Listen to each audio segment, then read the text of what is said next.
Ano, kontento ka na?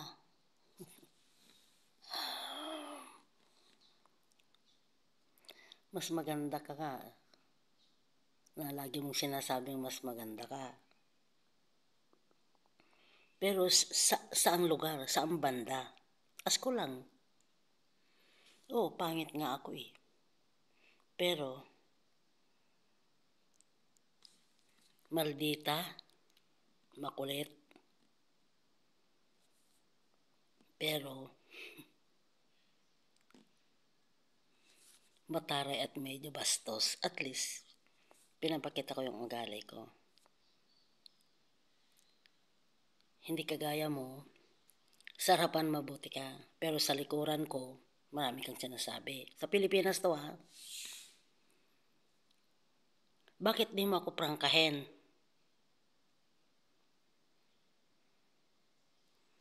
Pangit naman ako eh, pero may magandang kalooban.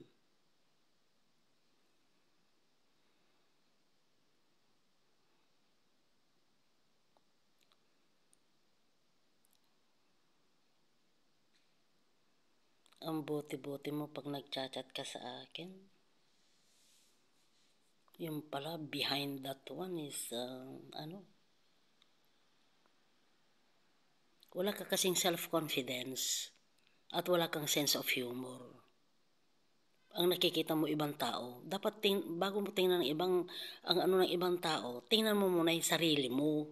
Kung if you deserve. Kita mo ang taray ko ngayon sa'yo.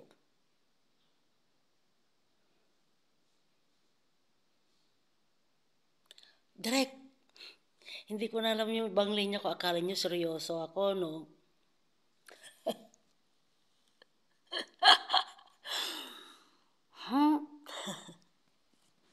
Paano ka mamahalin kung palagi kang nakasimangot?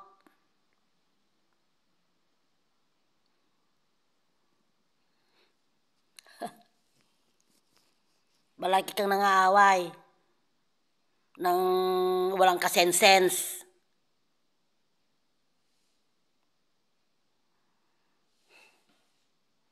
Paulit-ulit. Hindi ka ba nagsasawa sa sarili mo na paulit-ulit?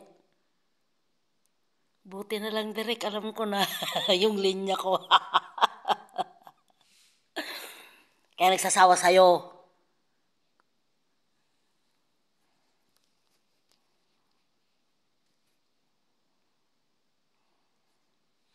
Old-fashioned.